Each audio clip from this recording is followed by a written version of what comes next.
नमस्कार विद्यार्थी मित्रांनो, मी ऑफिसर एज्युकेशन चॅनलमध्ये तुम्हा सर्वांचं स्वागत आहे।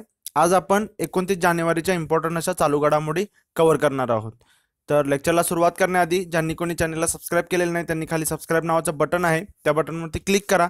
त्यानंतर तुम्ही एक बाजूला बेल आयकॉन येईल, त्या बेल आयकॉनवरती सुद्धा क्लिक करा, जेणेकरून नवीन व्हिडिओ अपलोड केले की तुम्हाला त्याचं नोटिफिकेशन येईल। लेक्चरच्या एंडला आपण क्वेश्चन ऑफ द डे घेतो, त्याचा आन्सर तुम्हाला कमेंट बॉक्समध्ये मेन्शन करायचा आहे आणि तोच क्वेश्चन आपण दुसऱ्या दिवशी रिवाइज करतो। ओके, जर तुम्हाला हे लेक्चर युजफुल वाटलं, इम्पॉर्टंट वाटलं तर तुम्ही लाईक करायला विसरू नका। तुमच्या मित्रमैत्रिणींच्या व्हॉट्सअप टेलिग्राम ग्रुपमध्ये नक्की शेअर करा, तुमच्या प्रतिक्रिया नक्की कळवा। चला सुरुवात करूया आपण आता कालच्या क्वेश्चन पासून। तर बघा कालचा क्वेश्चन काय, इंडोनेशिया मास्टर्सच्या महिला एकेरीचे जेतेपद कुणाला मिळाले आहे? तर हे याचं उत्तर काय आहे? पर्याय क्रमांक 2 सायना नेहवाल, बरोबर। कॅरोलिना मरीन स्पॅनिश खेळाडू याचं दुखापतग्रस्त झाली, त्यामुळे फायनलमधून माघार घेतली आणि त्यामुळे सायनाला याचं जेतेपद मिळालेलं आहे। सेमीफायनल सायनाची झालेली होती चिंगच्या बिंगजुओच्या सोबत, आपण हे पूर्ण पाहिलेलं होतं आणि ते पहिल्यांदाच आमने सामने आलेले होते। चीनचे खेळाडू आणि सायना पहिल्यांदाच आमने सामने आलेले होते। चीनच्या खेळाडूचं नाव सुद्धा लक्षात ठेवा, बिंगजुओचा। ओके, आणि सायना आणि मरीन विषयी सांगायचं झालं, कॅरोलिना मरीन जे आहे तिच्याविषयी ह्या दोघांचे 11 वेळा सामने झालेले आहेत। त्या 11 मध्ये कॅरोलिना मरीनने 6 सामने जिंकलेले आहेत, तर सायनाने 5 सामने जिंकलेले आहेत। हे पण जस्ट तुम्हाला माहित पाहिजे। सायनाविषयी सांगायचं झालं तर लंडन ऑलिम्पिकमध्ये ब्रॉन्झ पदक मिळवलेलं आहे, अर्जुन अवॉर्ड मिळालेला आहे 2009ला, पद्मश्री 2010ला मिळालेला आहे, राजीव गांधी खेलरत्न पुरस्कार आहे तो 2009-10ला मिळालेला आहे आणि पद्मभूषण मिळालेला आहे 2016ला। एवढं तुम्हाला सायनाविषयी माहीत असणं गरजेचं आहे। ओके, फुलराणी म्हणतात तिला। आणि आता इथं इंडोनेशिया आलेला आहे, सांगितलेलं आहे ज्या वेळेला इंडोनेशिया येईल त्या वेळेला तुम्हाला जकार्ता आठवलं पाहिजे, इंडोनेशियाची राजधानी। आणि जकार्ता येथे काय आहे तर एशियन ASEA, बरोबर, एशियनचं काय हेडक्वार्टर आहे तिथे, the association of south east Asian nations. Okay, हे जस्ट तुम्हाला माहीत पाहिजे तिथं। आणि मी विचारलेलं होतं की इंडोनेशिया आणि भारतामध्ये कोणता प्रथम सराव झालेला आहे, सागरी सराव झालेला आहे सुराबाया बंदराजवळ, त्याचं नाव विचारलेलं मी, तर समुद्र शक्ती। ओके, हे पण जस्ट असं तुम्हाला हे करायचं आहे। आणि व्हिएतनाममध्ये एशियन भारत पर्यटक मंत्र्यांची बैठक सुद्धा झालेली होती, हालॉंग सिटी येथे, हे पण जस्ट तुम्ही नोट करून ठेवा, हालॉंग सिटी। ओके, एवढं जस्ट या पॉईंटमधून आपल्याला कव्हर करता येईल। बघू पुढे आता आजची न्यूज। बघा आजची न्यूज काय, अटल सेतू या पुलाचे उद्घाटन। बघा गोव्यामधील मांडवी नदीवरती अटल सेतू या पुलाचे उद्घाटन झालेलं आहे। याची लांबी किती आहे बघा, 5.1 किलोमीटर इतके। हा पूल जो आहे तो पणजीला जोडण्यासाठी जो आहे तो मदत करतो। ओके, हा 4 पदरी पूल आहे, म्हणजे 4 वे आहेत। आणि हा जो आहे तो गोवा इन्फ्रास्ट्रक्चर डेव्हलपमेंट कॉर्पोरेशन आणि L&Tने संयुक्तरित्या असं दोघांनी मिळून बनवलेला आहे।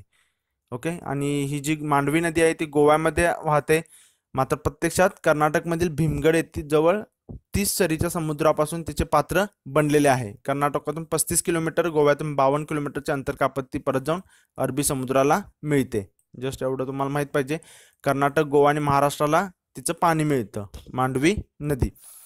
एवढं तर गोव्याविषयी झालं। गोव्याविषयी आता तुम्हाला इथं रिवाइज करता आलं पाहिजे की गोव्याने मासे आयातीवरती बंदी घातलेली होती, बरोबर, फिश आयातीवरती। मग ती का बंदी घातलेली होती हे पण जस्ट तुम्हाला माहित पाहिजे, फॉर्मॅलिनमुळे, बरोबर।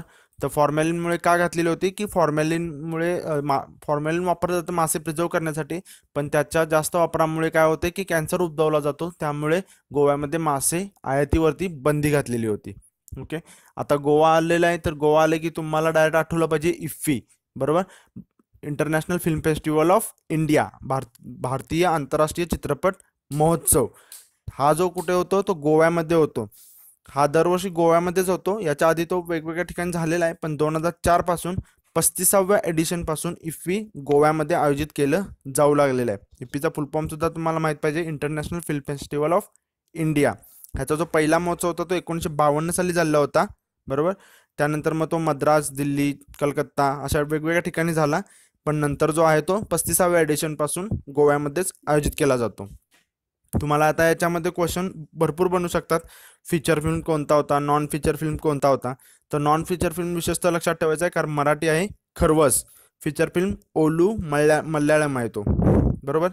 आणि विशेष आणखीन एक लक्षात ठेवायचं आहे, यावर्षी प्रथमच फोकस स्टेट म्हणजे केंद्रित राज्य इन्क्लूड केलं गेलं होतं. केंद्रित राज्य किंवा फोकस स्टेट कोण होतं? झारखंड होतं. केंद्रित देश होता इस्रायल. ओके. आणि मग वेगवेगळे पुरस्कार दिले गेलेले आहेत त्याच्यामध्ये. International film festival of India विशेष पुरस्कार आहे तो सलीम खान यांना दिला गेलेला आहे. जीवन गौरव पुरस्कार आहे तो डेल वोल्मन यांना मिळालेला आहे, जे की इस्रायलचे चित्रपट निर्माते आहेत.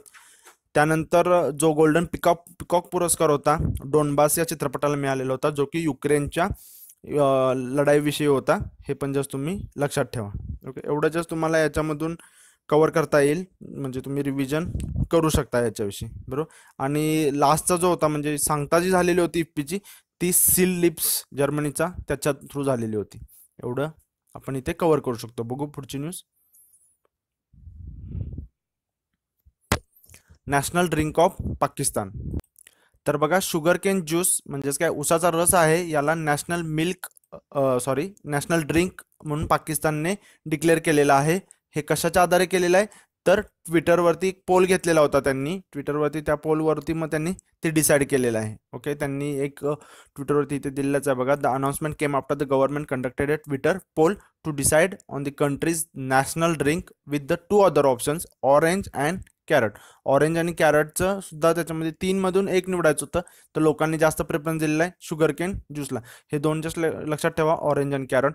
बघा, अकॉर्डिंग टू द पोल 81% म्हणजे 7616 people cast their votes to sugar cane juice. Okay. आणि 15% जे आहे ते त्यांनी ऑरेंजला दिलेलं आहे. ओनली 4% आहे ते कॅरटला दिलेलं आहे. जस्ट काय इतर तुम्हाला नाही लक्षात ठेवायचं, फक्त कोणत्या ह्याला दिलेलं आहे? शुगर केनला दिलेलं आहे, एवढं लक्षात ठेवायचं आहे तुम्हाला.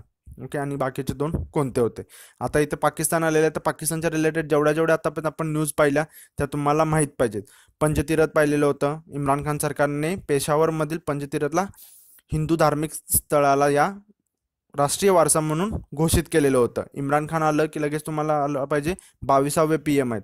पाकिस्तानची कॅपिटल इस्लामाबाद. प्रेसिडेंट आरिफ अलवी यांनीच मुख्य न्यायाधीशांना शपथ दिलेली होती. त्यांचं नाव काय? आसिफ सईद खोसा, जे की 26वे मुख्य न्यायाधीश आहेत. त्यांनी कोणाच्या जागा घेतलेली आहे? तर मिलन सकीब निसार. ओके. एवढं जस्ट तुम्हाला परत पांडा बॉन्ड सुद्धा तुम्हाला आठवलं पाहिजे, जे की चीनच्या करन्सीच्या डिनॉमिनेटरमध्ये जारी केलेले आहेत. ओके. चीनची करन्सी रेन मिनबी. एवढं जस्ट तुम्हाला माहीत पाहिजे. त्यानंतर क्रिकेटच्या रिलेटेड होतं, यासिर शहाची न्यूज होती, तर ती सुद्धा न्यूज तुम्हाला इथे रिवाईज केली पाहिजे की यासिर शहाने 200 गडी बाद केलेले होते ते.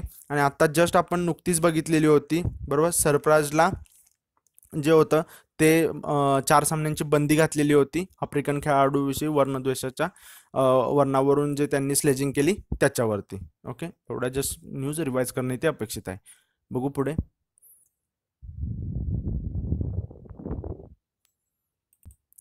जॉर्ज फर्नांडिस यांचे निधन. तर बघा, कामगार चळवळीचे नेते म्हणून यांना ओळखलं जातं, जॉर्ज फर्नांडिस. तर यांच्याविषयी तुम्हाला मल्टीलाइनर क्वेश्चन कदाचित बनू शकतो. तर बघा, त्यांचा जन्म जो आहे तो 1930 साली जूनमध्ये झालेला आहे आणि त्यांचा मृत्यू जो आहे तो 29 जानेवारी 2019. तर बघा, ते संरक्षण मंत्री होते 1998 ते 2004 या काळामध्ये. आणि कोणत्या वेळेला? तर बघा, कारगिल युद्धावेळी ते संरक्षण मंत्री होते. अटल बिहारी वाजपेयींच्या मंत्रिमंडळातील महत्त्वाचा चेहरा होते ते. 1967 ते 2004 पर्यंत त्यांनी 9 वेळा लोकसभेवरती खासदार म्हणून ते निवडून आलेले आहेत. 1974 सालच्या रेल्वे आंदोलनात त्यांची मोलाची भूमिका होती. देशाच्या रेल्वे, दूरसंचार, उद्योग खात्यांच्या मंत्रिपदाची धुरा सुद्धा त्यांनी सांभाळलेली आहे. 1974 साली जनता दल सेक्युलर सोडून त्यांनी समता पार्टीची स्थापना केलेली होती. 2009 ते 10 या काळात राज्यसभेवर खासदार म्हणून नियुक्त झालेले होते. 1950-60च्या दशकात कामगार नेते म्हणून त्यांची कारकीर्द गाजली. विशेष म्हणजे ते कामगारांचे नेते म्हणून खूप गाजलेले आहेत. ओके. त्यांना बंद सम्राट म्हणून सुद्धा ओळखलं जातं. एवढं जस्ट तुम्ही यांच्याविषयी लक्षात ठेवा, कारण मल्टीलाइनर क्वेश्चन यांच्याविषयी बनू शकतो जॉर्ज फर्नांडिस यांच्याविषयी, कारण बरेच त्यांनी महत्त्वाच्या भूमिका अशा बजावलेल्या आहेत. तर विशेष म्हणजे बंद सम्राट, कामगारांचे नेते. Integrated refinery expansion project complex. तर बघा, हा जो प्रोजेक्ट आहे पंतप्रधान नरेंद्र मोदी यांच्या हस्ते केरळमध्ये कोची या शहरामध्ये उभारण्यात आलेला आहे आणि त्याचा आता राष्ट्रार्पण झालेला आहे. तर तुम्हाला जस्ट 1 लाइनर क्वेश्चनसाठी हा इन्क्लूड केलेला आहे. तुम्हाला विचारलं जाऊ शकतं की integrated refinery expansion project complex कोणत्या शहरामध्ये किंवा कोणत्या राज्यामध्ये केला गेलेला आहे. ओके. प्रकल्पामुळे काय झालं बघा, कोचीचा तेल शुद्धीकरण प्रकल्प जागतिक दर्जाचे मानदंड पूर्ण करणारा जगातील सर्वात मोठा सरकार प्रायोजित सार्वजनिक तेल शुद्धीकरण प्रकल्प बनणार आहे. तर याच्यामुळे बेनिफिट काय असणार आहे, तर LPG आणि डिझेलचे उत्पादन आहे ते दुप्पट होणार आहे. ओके, आणि भारत हा जगातला 3ऱ्या क्रमांकाचा सर्वात मोठा तेलाचा ग्राहक आहे आणि आपल्या एकूण ऊर्जेच्या गरजांपैकी 80% तेल भारत आयात करतो आणि मागणीत वाढ करणाऱ्या देशाने हा आता पुढे चाललेला आहे. मग त्यामुळे हे जे आहे हे खूप एक इम्पॉर्टंट अशी न्यूज आहे की ज्याच्यामुळे देशाला फायदा होऊ शकतो. जस्ट तुम्ही वन लाइनरसाठी हे लोकेशन लक्षात ठेवा. बघू पुढे. कार्तिक शर्मा, अगेन वन लाइनरसाठीच आहे ही पण. तर कार्तिक शर्माने New South Wales amateur golf स्पर्धेचे जेतेपद जिंकलेले आहे. तर तुम्हाला असं विचारलं जाऊ शकतं की कार्तिक शर्माने जे जेतेपद पटकावलं ते कोणत्या खेळाच्या रिलेटेड होतं, तर ते काय होतं, गोल्फच्या रिलेटेड होतं. कार्तिकने बघा न्यू साऊथ वेल्स पुरुष आर्मेचर गोल्फ अजिंक्यपद 2019 या स्पर्धेमध्ये ऑस्ट्रेलियाच्या टेरी हिल्स गोल्फ कंट्री क्लबमध्ये खेळल्या गेलेल्या या स्पर्धेत अंतिम फेरीत कोणाला हरवले, नॅथन बार्बिरीला. एवढं तुम्हाला हे विचारणार नाहीत कोणाला हरवलं, पण जस्ट नोट करून ठेवा. पण तुम्हाला लक्षात ठेवा खेळ, कारण आयोग असं विचारलं जातं की कोणाला फायनलमध्ये हरवलं म्हणून इन्क्लूड केलं. तर गोल्फ लक्षात ठेवा, कार्तिक शर्मा आणि नॅथन बार्बिला, 3 गोष्टी तुम्ही लक्षात ठेवा बस. बघू पुढे. Question of the day, Atal Setu या पुलाचे उद्घाटन कोणत्या राज्यात झाले? ओके, याचं तुम्ही आन्सर कमेंट बॉक्समध्ये मेन्शन करा. आणि आशा करतो तुम्हाला हे लेक्चर युजफुल वाटलं असेल, इम्पॉर्टंट वाटलं असेल आणि तुम्ही हे लेक्चर तुमच्या मित्रमैत्रिणींच्या व्हॉट्सअप टेलिग्राम ग्रुपमध्ये शेअर कराल. भेटू पुढच्या लेक्चरमध्ये, तोपर्यंत धन्यवाद.